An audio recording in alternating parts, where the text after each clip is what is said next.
In a previous video, I described the available server software that you can choose from, and I specifically talked about Apache, PHP, and MySQL, the three elements that together are known as the AMP technology. I'd like to talk a little bit here about the nature of multi-tier applications, which is how we describe the architecture used in web-based applications. Multi-tier means that there are multiple elements that go into building a web-based application. The client tier is the first tier. It's the one that the user interacts with directly, and it typically consists of a web browser hosted on a personal computer or other internet-connected device. On the server, there are three major tiers. The web tier, or gateway, which receives requests from the client, typically implemented as an HTTP server. The business tier, which contains the business logic on the server, typically implemented in an application server. And the data tier, typically implemented in a database server such as MySQL, SQL Server, or Oracle. The client tier is the web browser and its associated technologies. The web browser itself sends requests, receives responses, and renders HTML, or hypertext markup language, images, cascading style sheets, and other content that it's capable of rendering directly. It also hosts plugin components, so it can execute both native client-side code in the form of JavaScript and also embedded code that's executed by the plugins. For example, Flash Player is used to render Flash content that uses ActionScript code. All of this taken together is known as the client tier.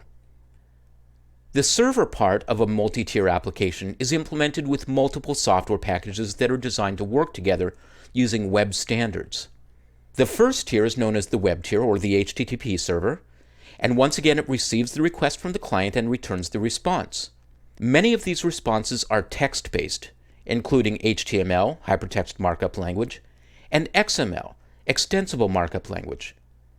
Other content returned by the HTTP server would include binary files, such as images, and Flash Swift files. The business tier is the application server, and once again the data tier is the database server. In a server environment that uses AMP technologies, the web server is Apache, the application server is PHP, and the database server is MySQL. If you choose, you can download native versions of the server software packages.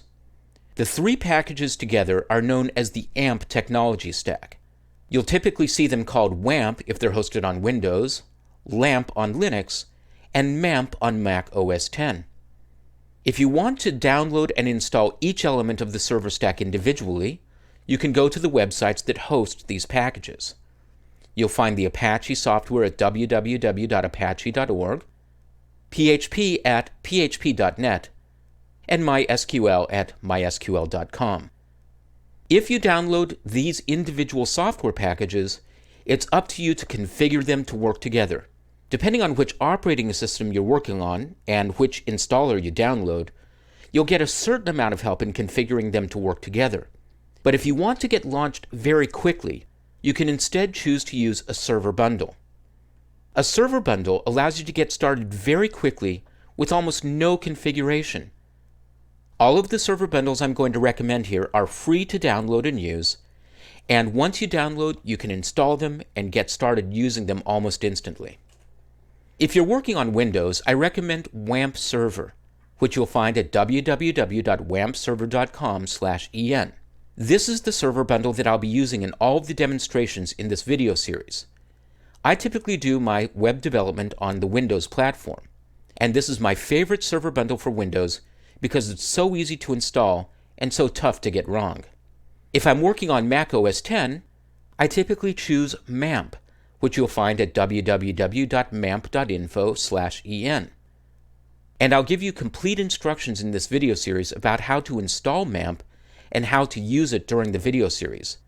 Even though most of my demonstrations will be shown on Windows with WAMP Server, I'll mention how you should adapt those instructions if you're using MAMP. There are other options, though, that I won't be using in this video series, but are worth checking out.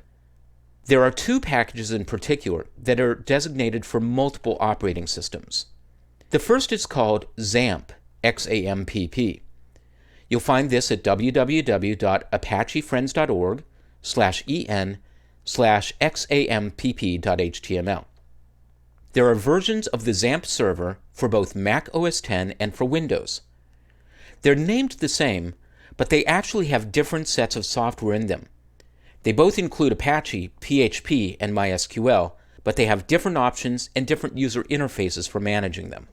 And finally, there's the Zend Server Community Edition, available at www.zend.com/en/products/server-ce. The Zend Server Community Edition is probably the most complete of these server bundles. In addition to Apache, PHP, and MySQL, it also contains the complete Zend framework, a set of open-source PHP-based tools that can simplify your use of the PHP application server. I'm not using the Zend Server Community Edition package in this video series only because it's a little bit more complex to set up, particularly on Mac OS X. But if you get serious about doing PHP development, particularly if you learn how to hand code PHP and get into more complex application options, I find that the Zend Server package is the most powerful of any of these options. To summarize though, I'll be using WAMP Server on Windows for these demonstrations, and I'll be mentioning along the way how to adapt my instructions if you're using MAMP on Mac OS X.